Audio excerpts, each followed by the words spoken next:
tarde, pessoal. Vamos lá, voltar a falar um pouquinho sobre holding familiar, né? E hoje a gente vai bater mais uma vez na tecla do ITCMD, que é um imposto que vem aí, vamos dizer, de forma bastante agressiva, né? Sendo aumentado aí nos estados, e a gente queria comentar sobre isso e o que isso pode acarretar de impacto para as pessoas que eventualmente vão passar por um inventário, por exemplo, né? Explicando, o ITCMD é um imposto estadual que incide sobre a transmissão causa mortes, ou seja, o imposto da herança e doações, né? Então, o que acontece? Vamos voltar lá na Constituição Federal, que aí a gente consegue dar um panorama sobre o que está acontecendo. Então, vamos lá. No artigo 155, inciso 1º da Constituição Federal, vem definido lá o ITCMD, como disse, o imposto estadual, né? E que tem essa característica, né? Tem essa característica de tributação sobre a herança e doações. Então, o que ocorre? No seu parágrafo 1º, inciso 4º, vem lá uma definição em que atribui ao Senado Federal fixar as alíquotas máximas desse tributo, né? E assim, essa definição de alíquotas máximas, ela é feita através de resolução. Então, basta lá uma deliberação do Senado para que isso ocorra, né? Então, assim, ele não obedece àquele trâmite legislativo, né? Normalmente ocorre nas duas casas para que se aprove ou não se aprove determinada coisa. Então, é uma coisa muito mais célere, já que a competência é só do Senado. Então, esse é um fato que chama atenção aqui com relação a essa possibilidade, essa rapidez, enfim, de necessidade de aumento, ou em geral aumento, né, diminuição quase não existe de tributação nesse país, mas, enfim. E o que acontece? Desde 1992, há uma resolução do Senado em que a alíquota máxima do ITCMD no país é de 8%.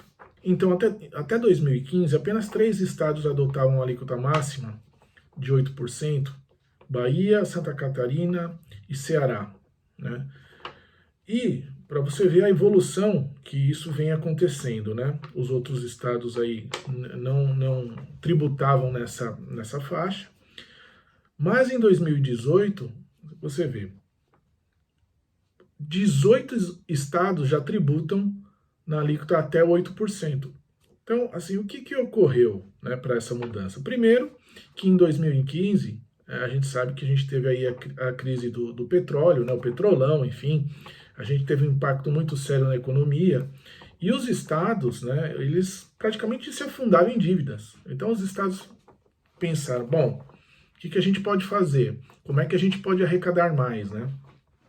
Então, uma das saídas encontradas justamente foi essa, quer dizer, se a gente tem a permissão do Senado Federal para chegar à tributação de 8%, por que vamos ficar numa tributação mais baixa? Então, foi isso que a maioria dos estados fizeram, né? E chegaram nessa tributação de 8%, né, em 18 estados. Então, assim, isso é uma questão bastante interessante e que isso pode causar um problema muito sério, né, lá na frente ou mesmo proximamente, porque, né, nós temos uma situação mais agravante ainda, né? O que acontece? Os secretários de Fazenda, né, eles se organizam num órgão chamado CONFAS, que é o Conselho de Políticas Fazendárias, e eles já se reuniram e fizeram uma proposta para o Senado de aumento dessa alíquota, pasmem, gente, pasmem, de 8% para 20%, né? É uma alíquota muito, muito alta mesmo. O grande problema que nós vemos, né? Eles têm um argumento muito forte para que faça com que isso aconteça, né? Então, assim, o primeiro argumento que eles se utilizam é o seguinte: eles dizem que têm a intenção de usar esse aumento dessa alíquota para tributar as pessoas mais ricas, mais aquinhoadas, enfim, né? E não os mais pobres, né? Mas esse argumento, na minha opinião, ele é falacioso, né? Falacioso por quê? Primeiro vamos explicar por que eles não se utilizam para não tributar os mais pobres. Eles dizem o seguinte: bom, os mais pobres, eles não têm patrimônio suficiente, né, para serem atingidos aqui com essa tributação, né? E se assim o quisessem fazer, né, atingir os mais pobres, eles aumentariam o ICMS, por exemplo, que é de circulação de mercadoria. Só que quando eles fazem essa migração, né, vamos dizer assim, em vez do aumento do ITCMD aumentarem o ICMS, eles atingem todos, né, e não só os mais pobres. Então começa daí, né. E outra coisa, né, eles dizem, nós vamos tributar só os mais ricos. Vamos lá, gente. Pessoal, presta atenção. Presta atenção. Você acha que as pessoas mais ricas, quando falamos ricos, não é da classe média, tá? Nem classe média alta. Rico, rico. Rico mesmo, né? Você acha, em sã consciência, que os mais ricos, milionários, às vezes até bilionários, eles vão doar patrimônio? Ou diferente? Imaginando que eles pudessem ainda doar, mas vamos diferente. Você acha que esse pessoal, essas pessoas muito ricas, já não montaram um sistema de holding familiar para elas? Você acha que eles vão pagar esse tributo? Não vai acontecer isso. Então, esse argumento utilizado aí para que esse aumento só atingisse aí os mais ricos, não é verdade, né? Não é verdade. Então, o que acontece é que eles têm um outro argumento, né? Um outro argumento que também seria um argumento muito bom para justificar esse aumento de 8% de alíquota máxima para 20%. Qual seria esse argumento? Então vamos lá. O Brasil é um dos países que menos tributa a herança, pasmem novamente, no mundo. No mundo. Só para que vocês tenham ideia, vamos lá chamar atenção para alguns casos de tributação sobre herança no mundo. Então, por exemplo, Japão, Suíça, Alemanha, Estados Unidos, Inglaterra, esses países, só para se ter uma ideia, a tributação sobre herança ela chega de 40% a 55%. Né? Só que a gente tem que observar uma característica muito, mas muito diferente. O que acontece? Nesses países não se busca um excesso de tributação.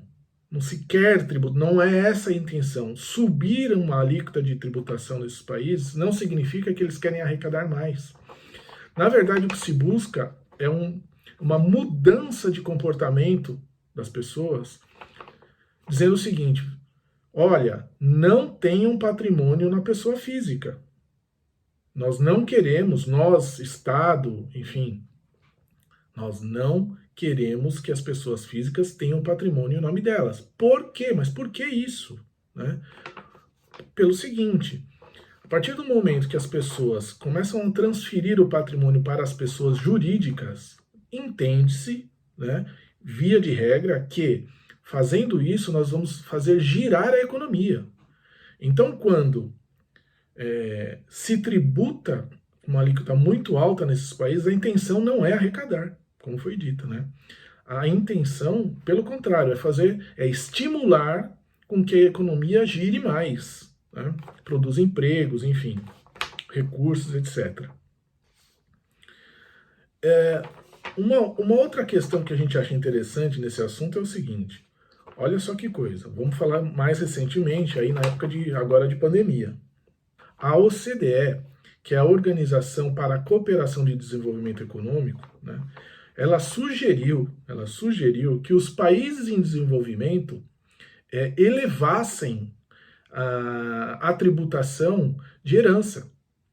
Aí você fala, mas esquisito, por que você está fazendo isso? Você está querendo que as pessoas que já estão numa situação complicada, né, que a pandemia trouxe para esses países principalmente, você ainda quer agravar, sugerindo com que eles elevem a carga tributária sobre a herança? Mas que coisa maluca é essa? Justamente aquilo que já ocorre nos países que nós mencionamos aí agora. Então, assim, a OCDE ela sugeriu que isso fosse feito para que se superasse a crise da pandemia, justamente para quê? Estimular que as pessoas mudem o seu comportamento. Tirem o patrimônio da pessoa física debaixo das asas, que não vai gerar riqueza para ninguém, vai ficar lá parado, né? E os coloquem em pessoa jurídica. Para quê? justamente para gerar economia e tentar fazer com que esse giro na economia tirassem, né, os países mais afetados pelo Covid, ou pela Covid. Então você vê que esses argumentos todos, né, ou seja, o Brasil é um dos países que menos tributam a herança no mundo, é um argumento que pode ser certamente utilizado para que essa proposta do CONFAS, né, de fazer com que a alíquota máxima do ITCMD vá de 8% para 20%, seja amplamente aceita. Ou seja, onde é que nós estamos chegando aqui, né? Que é o ponto de alerta, de atenção que eu acho que nós temos que ter. Hoje, com a tributação atual, né, que é o caso aí da herança, por exemplo, nós já temos um sistema, né, de sucessão do patrimônio, que é através de inventário, com os custos altíssimos. Né? Se nós elevarmos, né, a alíquota máxima da tributação, aí no caso de herança, para 20%, isso vai ficar muito mais complicado, visto que no sistema atual, né, com a tributação atual, isso já é muito difícil para as pessoas. Né? A gente tem uma experiência no escritório em que as pessoas que passam por lá, ou os casos que nós tivemos, todas elas, por exemplo, tiveram que vender um patrimônio, olha só que maluco, ela teve que vender um patrimônio para pagar a herança que foi deixada a ela. É um contrassenso, quer dizer, você não tem aquele dinheiro disponível para arcar com os custos da herança, você tem que vender um bem que você vai receber por herança para pagar a herança. Então é muito louco isso, né? Mas isso é muito verdade. Isso já acontece atualmente, você imagina com uma tributação altíssima, a nível de 20%. Né? Agora, o curioso, o que é o curioso? Primeiro é saber que nós já estamos com problema aí. Nós já estamos com problema, né? Qual é o problema? O inventário, né? As leis estão aí para serem respeitadas. Ninguém aqui está fazendo nenhuma crítica ao sistema legal. Não é isso. Acontece que realmente fica muito pesado para se resolver uma situação dessa. Agora, o que se pode fazer, né? E o que se tem que saber, na verdade?